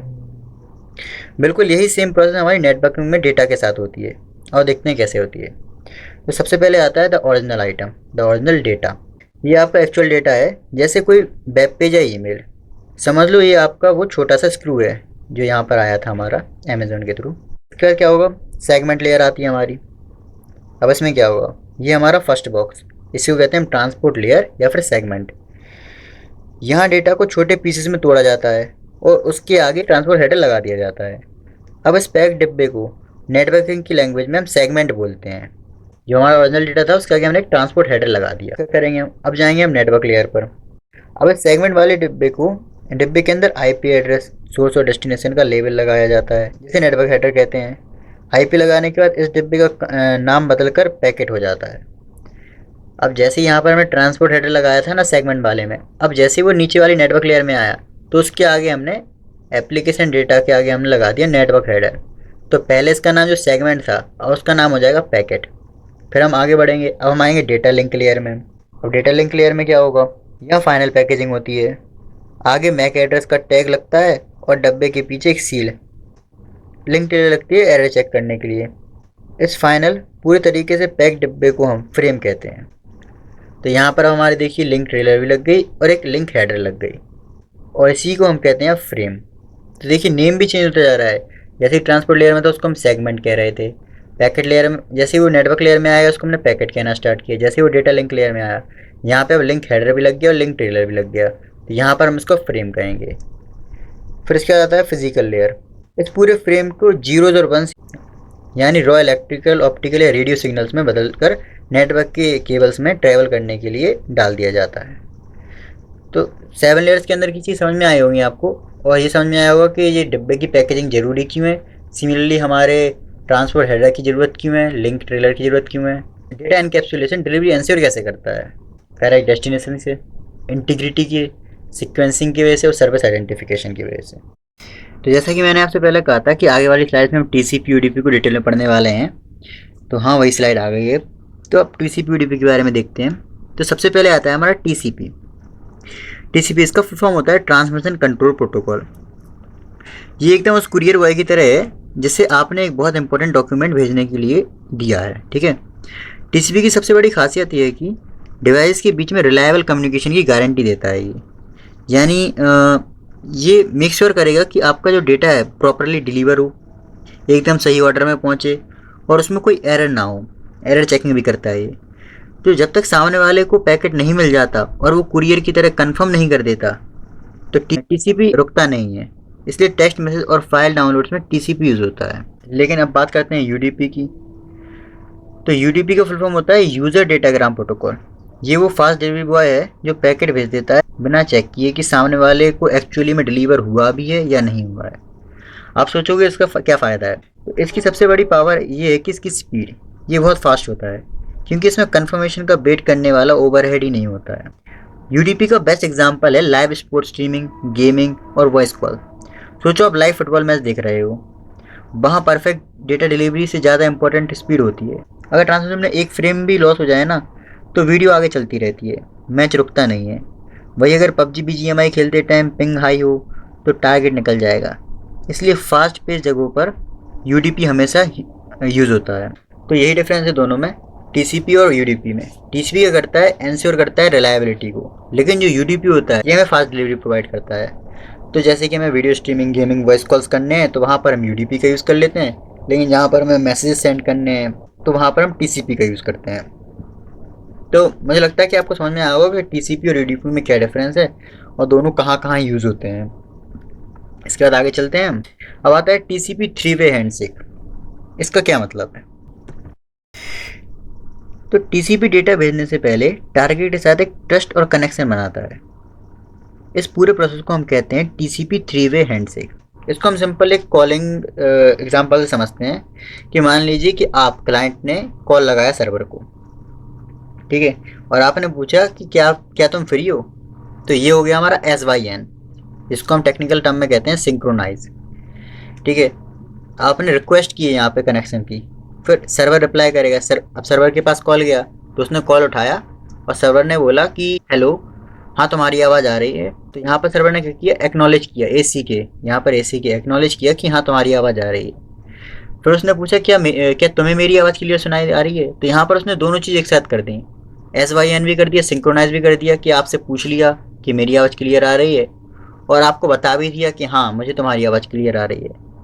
तो अब थर्ड आएगा, फाइनल नोड होगा जो इसमें आप बोलोगे कि हाँ भाई मुझे तुम्हारी आवाज़ क्लियर आ रही है। तो जब ये तीनों स्टेप कंप्लीट हो जाते हैं तो कनेक्शन एस्टेब्लिश हो जाता है। अब यहाँ पर हम अपना डेटा ट्रांसफ़र कर सकते हैं। ठीक है, सिंपल है टीसीपी थ्री वे हैंडशेक। तो अब बात करते हैं पोर्ट्स की। What is a port? तो चलो सबसे पहले एक सिंपल सा क्वेश्चन पूछता हूँ मैं आपसे। अगर एक कंप्यूटर का आईपी एड्रेस एक बिल्डिंग हो, तो उस बिल्डिंग के अंदर डिफरेंट सर्विसेज तक कैसे पहुँचते हैं? मतलब जो हमारा आईपी एड्रेस वो अगर एक बिल्डिंग है तो उसके अंदर जो सर्विसेज चल रही हैं उस तक हम कैसे पहुँचते हैं? क्योंकि एक कंप्यूटर पर एक साथ बहुत सारी डिवाइसेस चल रही होती हैं, जैसे कि website server, file transfer, remote login, email services. तो सिस्टम को कैसे पता चलेगा कि डेटा किस सर्विस के पास जाना है? यहीं पर आता है हमारा कंसेप्ट पोर्ट्स का। सिंपल डेफिनेशन समझो। पोर्ट एक कम्युनिकेशन एंड पॉइंट होता है जहां नेटवर्क सर्विसेज रन करती हैं। अब स्लाइड की इमेज को देखो, ये वाली। यहाँ एक कंप्यूटर बिल्डिंग जैसा दिखाया गया है और उसके सामने डिफरेंट कलर डोर्स हैं। हर डोर एक्चुअली एक पोर्ट को रिप्रेजेंट कर रहा है। जैसे बिल्डिंग के डिफरेंट डोर्स डिफरेंट रूम्स तक ले जाते हैं, वैसे ही कंप्यूटर के डिफरेंट पोर्ट्स डिफरेंट सर्विसेज तक ले जाते हैं। अब एग्जांपल देखो, जैसे कि पोर्ट 21 है, साइड में यहाँ पर मैंने लिख रखा है कि इस पोर्ट का मतलब क्या होता है। तो पोर्ट 21 मतलब होता है FTP। FTP का यूज़ होता है फाइल ट्रांसफ़र के लिए। पोर्ट 22 का मतलब होता है SSH। SSH का यूज़ होता है सिक्योर रिमोट लॉगिन के लिए। पोर्ट 80 का मतलब होता है HTTP, ये वेबसाइट एक्सेस करने के लिए यूज़ होता है। फिर आता है हमारा पोर्ट 443, ये होता है हमारा HTTPS, ये सिक्योर वेबसाइट के लिए होता है। अब आगे चल के अभी हम लोग HTTP और HTTPS में डिफरेंस भी पढ़ रहे होंगे, तो वहाँ पर आपको इन दोनों कंसेप्ट और क्लियर होगा कि हमें HTTP वाली वेबसाइट क्यों नहीं विजिट करनी चाहिए, क्यों वो अनसिक्योर होती हैं, और HTTPS वाली वेबसाइट सिक्योर क्यों होती हैं। तो इस चीज़ को आप आगे समझ रहे होंगे। इसके बाद आता है पोर्ट 3389, ये होता है RDP, रिमोट डेस्कटॉप के लिए होता है ये हमारा। अब एक इंटरेस्टिंग बात समझो, अगर कोई पोर्ट ओपन है तो इसका मतलब है उस पोर्ट पर कोई सर्विसेज चल रही है, और अगर सर्विस चल रही है तो हैकर के लिए एक एंट्री पॉइंट भी हो सकता है। इसलिए हैकर सबसे पहले एक काम करता है, वो पोर्ट स्कैनिंग करते हैं, मतलब चेक करते हैं कि कौन सा पोर्ट ओपन है, क्योंकि ओपन पोर्ट का मतलब है यहाँ कोई सर्विस चल रही है और शायद यहाँ वल्नरेबिलिटी भी होगी। इसलिए पोस्ट नेटवर्किंग और साइबर सिक्योरिटी दोनों में बहुत इंपॉर्टेंट कंसेप्ट होता है। आप इसको एक और एग्जांपल से समझ सकते हैं, जैसे कि शॉपिंग मॉल वाला एग्जांपल लेते हैं हम यहाँ पर। शॉपिंग मॉल में अलग अलग एंट्रेंसेस होते हैं। मान लीजिए आप एंट्रेंस 1 से एंटर करते हो तो आप क्लोथिंग स्टोर में पहुँच रहे हो। फिर मान लीजिए आप एंट्रेंस 2 से एंट्री लेते हो तो आप पहुँच रहे हो बैंक के अंदर, और एंट्रेंस 3 से लेते हो तो आप वीडियो जोन के अंदर पहुँचते हो। एंट्रेंस 4 से एंट्री लेते हो तो आप एडमिन ऑफिस के अंदर पहुँचते हो। तो इसी तरीके से जैसे हम मॉल के अंदर एंट्री लेते हो, अलग अलग गेट होते हैं, अलग अलग एंट्री पॉइंट्स होते हैं, और उनसे अपन अलग अलग जगह पहुँच रहे हैं। सिमिलरली कंप्यूटर में हमारे पास अलग अलग पोर्ट्स होते हैं, और हम जिस भी पोर्ट में एंट्री लेते हैं वहाँ पर अलग सर्विस चल रही होती है। तो हैकर्स हो गए, एथिकल हैकर्स हो गए, उनके लिए पोर्ट बहुत इंपॉर्टेंट रोल प्ले करती है। अटैकर्स अक्सर इन्हीं पोर्ट्स को स्कैन करते हैं। कभी भी ऐसे किसी टारगेट को उन्हें हैक करना है तो सबसे पहले वो उनका काम होता है पोर्ट्स को स्कैन करना, ताकि वो वल्नरेबिलिटीज़ को फाइंड कर सकें। तो आई होप आपको पोर्ट्स के बारे में समझ में आ गया होगा। इसके बाद आपको पोर्ट में कोई डाउट नहीं रहना चाहिए। पोर्ट्स क्या होते हैं? पोर्ट्स कुछ नहीं है, सिंपल एक डोर्स की तरह होते हैं जो सर्विसेज तक ले जाते हैं कि बताते हैं कौन सी सर्विस चल रही है वहाँ पर। अब उसके बाद आगे बढ़ते हैं। अब कंसेप्ट आता है हमारा डीएनएस का। आखिर डीएनएस क्या होता है? अब डीएनएस का कंसेप्ट समझने से पहले मैं आपसे एक क्वेश्चन पूछता हूँ। अगर तुम्हें गूगल ओपन करना हो तो क्या तुम ब्राउजर में ये टाइप करोगे, जैसे उसका आईपी एड्रेस होता है जो 142 करके जो आईपी एड्रेस है, ये पूरा टाइप करोगे, या टाइप करोगे सिर्फ google.com? ऑब्वियसली google.com टाइप करोगे आप। लेकिन इंटरनेट को डोमेन नेम्स समझ नहीं आते। उन्हें पता ही नहीं होता है google.com जैसा कुछ होता है। इंटरनेट को इसके बारे में पता ही नहीं है। इंटरनेट सिर्फ आईपी एड्रेस समझता है, जो कि ये होता है। तो अगर ऐसा है, इंटरनेट इनको नहीं समझ रहा है, सिर्फ आईपी एड्रेस को समझता है, तो फिर डोमेन नेम्स को आईपी एड्रेस में कन्वर्ट कौन करता है? यही आता है हमारा डीएनएस। डीएनएस का फुल फॉर्म होता है domain name system. Simple words में बताऊं तो डीएनएस का काम होता है डोमेन नेम को आईपी एड्रेस में ट्रांसलेट करना। डीएनएस हमारा ट्रांसलेटर है एक तरीके से। अब स्लाइड की इमेज को देखो इस वाली। अब यहाँ पर क्या बता रहा हूँ मैं कि मान लीजिए आपका कोई फ्रेंड है, ठीक है। अब उसका कुछ फ़ोन नंबर होगा। अब अगर उसको आपको कॉल करना है, अगर आपको अपने फ्रेंड को कॉल करना है तो आप क्या करोगे? हर बार पूरा नंबर डायल करोगे और उस नंबर को याद रखोगे? इतना बड़ा नंबर है, आपके मल्टीपल फ्रेंड्स हो सकते हैं, 4-5 आपके फ्रेंड्स हैं, तो आप हर एक फ्रेंड का नंबर याद रखोगे नहीं ना। आप क्या करते हो, अपने फ़ोन के अंदर एक फ़ोन बुक ऐप होता है, उस एप्लीकेशन के अंदर आप अपने दोस्त का नंबर सेव कर देते हो उसके नेम से, और जब भी आपको कॉल करना होता है आप उसका नेम टाइप करते हो, वो नंबर आ जाता है, आप कॉल लगा देते हो। सिमिलरली हमारा यहाँ पर होता है जो हमारा डोमेन नेम होता है और जो हमारा आईपी एड्रेस होता है। तो जब भी हम गूगल पर सर्च करते हैं google.com, तो जो डोमेन नेम होता है उसके थ्रू आईपी एड्रेस हमें पता चलता है। जैसे हमारा फ़ोन नंबर पता चल रहा था अपने, तो जैसे ही तुम टाइप करते हो google.com, डीएनएस सर्वर लुकअप करता है और रिटर्न करता है 142.250.182.1.4, जो ये आईपी एड्रेस लिखा हुआ है। अब प्रोसेस थोड़ा डिटेल में समझते हैं एक बार। यहाँ पर देखिए डीएनएस रेजोल्यूशन प्रोसेस को समझते हैं, स्टेप बाय स्टेप समझिए। स्टेप 1 होता है हमारा यूजर ब्राउजर में डोमेन टाइप करता है, आपने डोमेन टाइप कर दिया। स्टेप 2 क्या हुआ, कंप्यूटर डीएनएस सर्वर से पूछता है इस डोमेन का आईपी एड्रेस क्या है। डीएनएस सर्वर अपने डेटाबेस में लुकअप करता है। DNS server IP address return करता है। ब्राउज़र उस सर्वर से कनेक्ट कर लेता है और वेबसाइट लोड हो जाती है। अगर डीएनएस ना होता तो हमें इंटरनेट यूज़ करने के लिए हर वेबसाइट का आईपी एड्रेस याद रखना पड़ता। सोचो कितना डिफिकल्ट होता। लेकिन हम लोग क्या हैं, स्मार्ट लोग हैं। हम लोग ऐसा नहीं करते हैं। हम लोग हर एक चीज़ का ऑल्टरनेटिव निकालते हैं जो कि ईजी सॉल्यूशन होता है। तो इसलिए हम लोगों ने निकाला डीएनएस, जो हमारा ट्रांसलेटर होगा, जो हमारे डोमेन नेम और आईपी एड्रेस के बीच में ट्रांसलेशन का काम करता है। डीएनएस क्लियर होगा अब आपको। आगे चलते हैं। अब देखते हैं हम लोग पैकेट्स। ये एक फंडामेंटल कंसेप्ट होता है हमारा। नेटवर्किंग में जब डेटा ट्रैवल करता है तो वो एक ही बार में नहीं जाता, जैसा कि मैं आपको पहले ही बता चुका हूँ। उसको छोटे छोटे पार्ट्स में ब्रेक किया जाता है। इन पार्ट्स को कहते हैं हम पैकेट्स। इस वाली इमेज को देखो आप। इमेजिन करो तुम एक बहुत बड़ी बुक कुरियर से भेजना चाहते हो। अगर बुक बहुत बड़ी है तो एक बॉक्स में नहीं जाएगी, तो क्या करोगे तुम, उसको मल्टीपल बॉक्सेस में डिवाइड कर दोगे और फिर डेस्टिनेशन पर वो बॉक्स दोबारा असेंबल हो जाएगा। नेटवर्किंग में भी एग्जैक्टली यही होता है। डेटा को पैकेट्स में ब्रेक कर दिया जाता है। अब एक पैकेट के अंदर क्या होता है, एक पैकेट के अंदर ये इन्फॉर्मेशन होती है हमारी, क्या क्या, सोर्स आईपी एड्रेस होता है, डेस्टिनेशन आईपी एड्रेस होता है, प्रोटोकॉल इन्फॉर्मेशन होता है और डेटा होता है।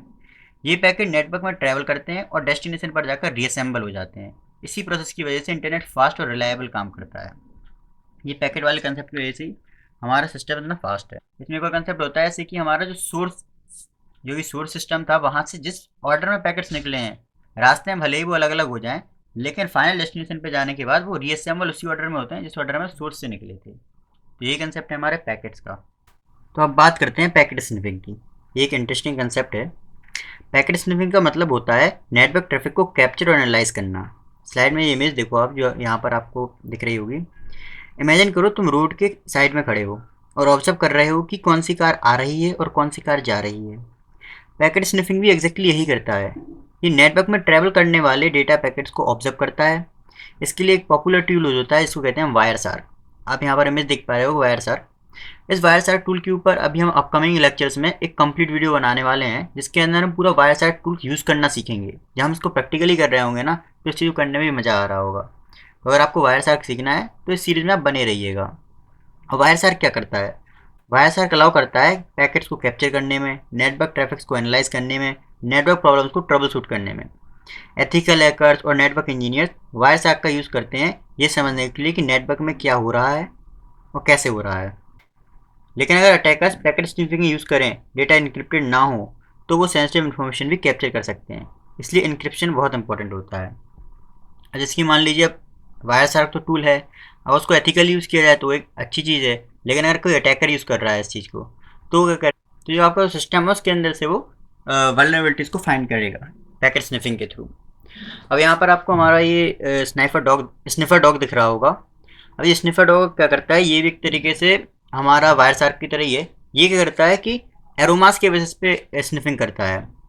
जो भी इसकी मान ली इतने सारे पैकेट्स हैं, अब इनके अंदर जो एरोमा है, मतलब जो उसकी खुशबू है, उसके बेसिस पे बताता है कि इसके अंदर कौन सा खाना है। तो आपने देखा होगा इसी तरीके से जो डॉग्स वगैरह होते हैं उनको आर्मी वगैरह में भी यूज़ किया जाता है। जैसे कहीं पे किसी ने बॉम्ब प्लांट कर दिया है, तो हमें बॉम्ब फाइंड करना है कहाँ पर लगा हुआ है, तो वहाँ पर डॉग्स को लिया जाता है। वो स्मेल करके बताते हैं कि इस जगह पर बॉम्ब हो सकता है। हम थोड़ा टॉपिक से भटक गए हैं। हाँ, तो पैकेट स्निफिंग यही होता है। Packet sniffing is the process of capturing and analysing network traffic at allow us to see data packets travelling through the network. Packet sniffing के थ्रू अपने डेटा के फ्लो को समझ पाते हैं, किस तरीके से डेटा हमारे नेटवर्क के अंदर ट्रैवल कर रहा है। और इसका यूज़ दोनों करते हैं, एथिकल हैकर भी करते हैं और हैकर्स भी करते हैं। और अगर आपको उससे सेफ रहना है तो सिंपल सी बात है, आपको डेटा इनक्रिप्टेड होना चाहिए। हम इनक्रिप्शन डिक्रिप्शन भी आगे पढ़ रहे होंगे। तो इस पूरी एथिकल हैकिंग सीरीज़ में आप एक तरीके से ये समझ जाएंगे कि अटैकर्स आपको किस तरीके से अटैक कर सकते हैं और आप किस तरीके से अटैकर को रोक सकते हो और एक अटैकर की तरह सोचना सीख जाओगे आप। तो उसके बाद हम अगले टॉपिक पर बढ़ते हैं। अगला टॉपिक आता है हमारा व्हाट इज़ नेटवर्क स्कैनिंग। सो यहाँ पर जो नेटवर्क स्कैनिंग है, ये नेटवर्क स्कैनिंग का सिर्फ इंट्रो है यहाँ पर, क्योंकि जो नेटवर्क स्कैनिंग हो गया और इसके बाद आएगा हमारा MITM अटैक। इन दोनों के हम लोग क्लियर एक वन शॉट बनाने वाले हैं इसी एथिकल हैकिंग के कंप्लीट कोर्स में। अगर आप लोगों ने फर्स्ट लेक्चर देखा होगा तो वहाँ पर आपको स्कैनिंग करके एक टॉपिक दिख रहा होगा हमारे रोड मैप के अंदर। हाँ, तो वही स्कैनिंग है ये। तो स्कैनिंग का एक वन शॉट बनाएंगे हम, एक MITM अटैक का वन शॉट बनाएंगे, जहाँ पर हम इन चीज़ों को प्रैक्टिकली कर रहे होंगे और समझ रहे होंगे टूल्स का यूज़ करके किस तरीके से हम ये चीज़ें कर सकते हैं।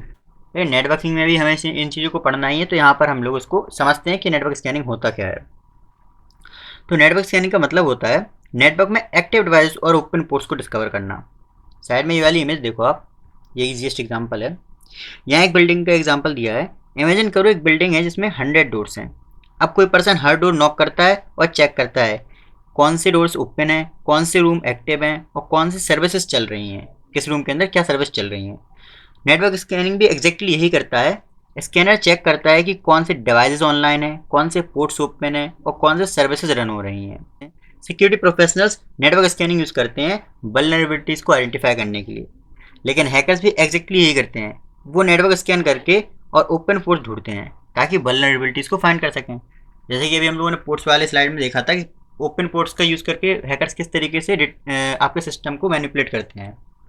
तो वहीं यहाँ पर है वो नेटवर्क स्कैनिंग का यूज़ करेंगे और पता करेंगे कौन से डिवाइसेस एक्टिव हैं, कौन से पोर्ट्स ओपन है और कौन सी सर्विसेज चल रही है। जैसे उन्हें पता चलेगा इस टाइम पे ये सर्विस चल रही है, तो वो उसमें एक वल्नरेबिलिटी फाइंड करने की कोशिश करेंगे। अब यहाँ पर एक इमेज देख सकते हो नेटवर्क स्कैनिंग की कि स्कैनिंग चल रही है, 85% स्कैनिंग हुई है और वहाँ पता चला है होस्ट फाउंड हुए हमारे 112 और ओपन पोर्ट्स मिले हमें 32। तो इस तरीके से हम नेटवर्क स्कैन करते हैं। होप सो आपको नेटवर्क स्कैनिंग समझ में आया होगा। नेटवर्क स्कैनिंग कुछ नहीं है, सिर्फ ये पता करना कि कौन कौन से एक्टिव डिवाइसेस हैं, कौन कौन से पोर्ट्स ओपन है और क्या सर्विसेज चल रही हैं वहाँ पर। सिंपल इतना ही होता है सिर्फ नेटवर्क स्कैनिंग। अब इसके बाद पढ़ते हैं हम MITM अटैक। MITM अटैक क्या होता है? MITM अटैक में पहले ये हैकर बहुत डेंजर लग रहा है। हाँ, तो MITM अटैक क्या होता है? इसका फुल फॉर्म होता है man in the middle attack. अब इस अटैक में अटैकर सीक्रेटली दो कम्युनिकेटिंग डिवाइसेस के बीच में आ जाता है। जैसे कि आप देख सकते हैं एक सेंडर है, एक रिसीवर है, ये दोनों विक्टिम है हमारे, और उसके बीच में बैठ गया हमारा हैकर। अब ये बीच में बैठ के क्या करता है, तो उस वाले एग्जांपल से समझते हैं हम। यहाँ पर देखो, इमेजिन करो दो लोग फ़ोन पर बात कर रहे हैं, एक आप हो, एक आपकी गर्लफ्रेंड है, ठीक है, और कोई थर्ड पर्सन, मान लीजिए कोई थर्ड पर्सन आपका दोस्त है और वो विजिट लैब सिक्योरिटी से एथिकल हैकिंग सीख रहा है। अब उसे पता है कि MITM अटैक कैसे होता है और किस तरीके से उसको बचाना है, लेकिन आपको नहीं पता है क्योंकि आप यहाँ पर लेट आए हो। तो अब क्या हो, अब वो थर्ड पर्सन क्या करेगा, वो सीक्रेटली इस कॉल को सुनेगा और MITM अटैक में अटैकर क्या करता है, इस डेटा को लिसन करता है, इस डेटा को मॉडिफाई भी कर सकता है। जो डेटा इनके बीच में कम्युनिकेट ट्रांसलेट हो रहा है, इसको मॉडिफाई भी कर सकता है और इन्फॉर्मेशन स्टील कर सकता है। और इस सब को करने के लिए उसके पास एक कॉमन टेक्निक होती है, इसको कहते हैं ARP स्पूफिंग। ARP स्पूफिंग में क्या होता है, अटैकर डिवाइस को ट्रिक करता है ताकि ट्रैफिक अटैकर के पास आए और फिर वो कम्युनिकेशन को इंटरसेप्ट कर लेता है। अब मैं आपको बताता हूँ जो MITM अटैक है कहाँ कहाँ होते हैं। ये पब्लिक वाईफाई नेटवर्क में हो सकते हैं, जैसे कि मान लीजिए आप किसी कैफ़े में गए हो बढ़िया से और वहाँ पर बैठकर आपने कॉफ़ी मंगाई, वहाँ पर आप कॉफ़ी पी रहे हैं और आपने क्या किया, वेटर से कहा कि ये कैफ़े का वाईफाई इसका पासवर्ड दे दो मुझे, और आपने अपने डिवाइस को उस पासवर्ड वाईफाई से कनेक्ट कर लिया और वहाँ पर एक बंदा बैठा है ऐसे ही ब्लैक हुडी पहने हुए बैठा है और वो भी उसी वाईफाई से कनेक्टेड है। अब आप दोनों क्या हो, सेम वाईफाई से कनेक्टेड हो। यहाँ पर क्या करेगा अटैकर, MITM को यूज़ करके आपके डेटा को इंटरसेप्ट कर देगा। और जैसे ही आप मान लीजिए आप अपने फ़ोन में उसी टाइम कैफ़े में बैठे हुए मान लीजिए अपना बैंक का बैलेंस चेक कर रहे हो, आपने पासवर्ड डाला, तो जो हमारा अटैकर होगा वो भी देख सकता है आपने किसी आईडी को लॉगिन किया। तो जब भी आप ऐसे कैफ़े वगैरह में बैठो तो एक प्रिकॉशन लेके चलना चाहिए कि हमें कभी भी सेंसिटिव डेटा को यूज़ नहीं करना है वहाँ पर। और अगर हम यूज़ करते भी हैं तो चीज़ों का यूज़ करो, जैसे VPN वगैरह का यूज़ करके हमें बैठना चाहिए।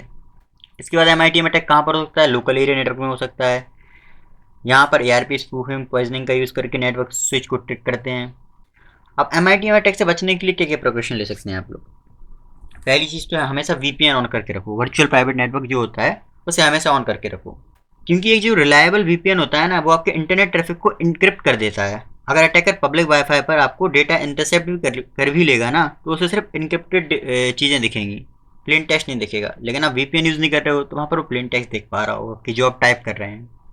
दूसरा, हमेशा ध्यान दें कभी भी आपको HTTP वाली वेबसाइट पर नहीं जाना है, हमेशा HTTPS पर जाएँ। इन दोनों चीज़ को अभी हम अगले स्लाइड में समझेंगे कि ऐसा क्यों कह रहा हूँ मैं कि हमेशा HTTP वाली वेबसाइट पे नहीं जाना है, सिर्फ HTTPS वाली वेबसाइट पर जाना है। तो एक इम्पॉर्टेंट बात होती है। दूसरा, जो मैंने स्टार्टिंग में बताया, पब्लिक वाईफाई पर सेंसिटिव इन्फॉर्मेशन का यूज़ मत करो, अपने सेंसिटिव टास्क मत करो वहाँ पर। और हमेशा मल्टी फैक्टर ऑथेंटिकेशन लगा कर रखो अपने सिस्टम के अंदर। तो इन सब चीज़ों से आप क्या कर सकते हैं, MITM अटैक से या फिर जितने भी अटैकर्स के अटैक्स होते हैं लगभग 90% अटैक्स को आप यहाँ पर प्रोटेक्ट कर सकते हो अपने आप। अब इसके बाद आता है हमारा HTTP वर्सेस HTTPS। मैं इतनी देर से हर स्लाइड में कह रहा हूँ कि आगे चल के पढ़ाऊँगा ये क्या होते हैं। तो देखो, HTTP का फुल फॉर्म होता है हाइपर टेक्स्ट ट्रांसफर प्रोटोकॉल और HTTPS का फुल फॉर्म होता है hyper text transfer protocol secure. अब यहाँ पर आपको नाम से समझ में आ गया होगा कि इसके नाम के आगे सिक्योर लगा हुआ है और इसके नाम के आगे नहीं लगा हुआ है। तो सिंपल सी बात है, जो हमारा HTTP है ये सिक्योर नहीं है और HTTPS ये सिक्योर है।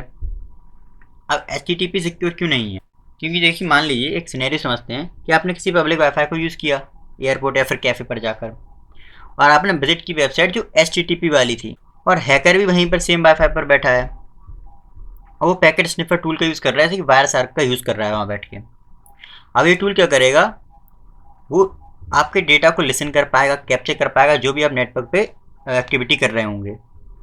और ऐसा है सिंस आपने HTTP वेबसाइट का यूज़ कर रहे हो तो HTTP क्या करता है, जो भी डेटा होता है उसको सेंड करता है प्लेन टेक्स्ट के फॉर्म में।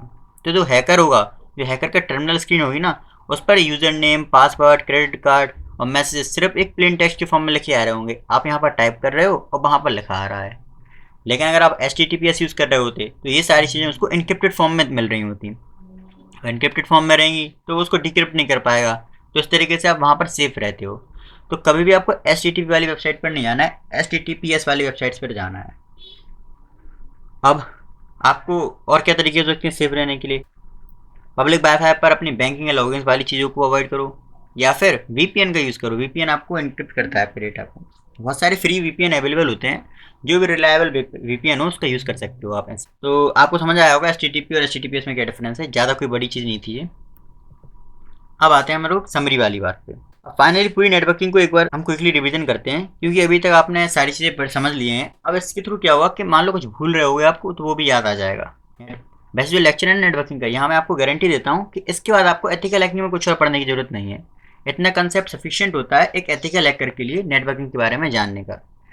हाँ, ऐसा भी है कि बिना नेटवर्किंग के आप एथिकल हैकिंग नहीं कर सकते, लेकिन मैंने इस कंटेंट को उसी ओरिएंटेड बनाया है कि आपको कुछ और पढ़ने की जरूरत नहीं पड़े आगे। इसके बाद आप कंप्लीट नेटवर्किंग सीख चुके होंगे। तो अब स्टार्ट करते हैं। तो सबसे पहले हमने नेटवर्किंग बेसिक्स समझा। नेटवर्किंग का सिंपल सा मतलब होता है मल्टीपल डिवाइस को कनेक्ट करना ताकि वो डेटा शेयर कर सकें। जैसे आपका फ़ोन, लैपटॉप, रूटर और इंटरनेट, ये सब एक नेटवर्क का पार्ट होते हैं। और फिर हमने देखा था डिफरेंट टाइप ऑफ नेटवर्क्स होते हैं हमारे, जैसे कि लैन, वैन, मैन, पैन, ये चारों नेटवर्क्स पढ़े थे हमने। और उसके बाद हमने देखा था नेटवर्क डिवाइस के बारे में। नेटवर्क में कम्युनिकेशन पॉसिबल करने के लिए कुछ इंपॉर्टेंट डिवाइस होते हैं, जैसे कि रूटर जो डिफरेंट नेटवर्क्स को कनेक्ट करता है, स्विच जो नेटवर्क के अंदर डिवाइस को कनेक्ट करता है, हब जो डेटा को ब्रॉडकास्ट करता है। हब और स्विच में मैंने की बताई थी, स्विच हमारा स्मार्ट होता है, हब हमारा डम्ब होता है क्योंकि ये ब्रॉडकास्ट कर देता है चीज़ों को।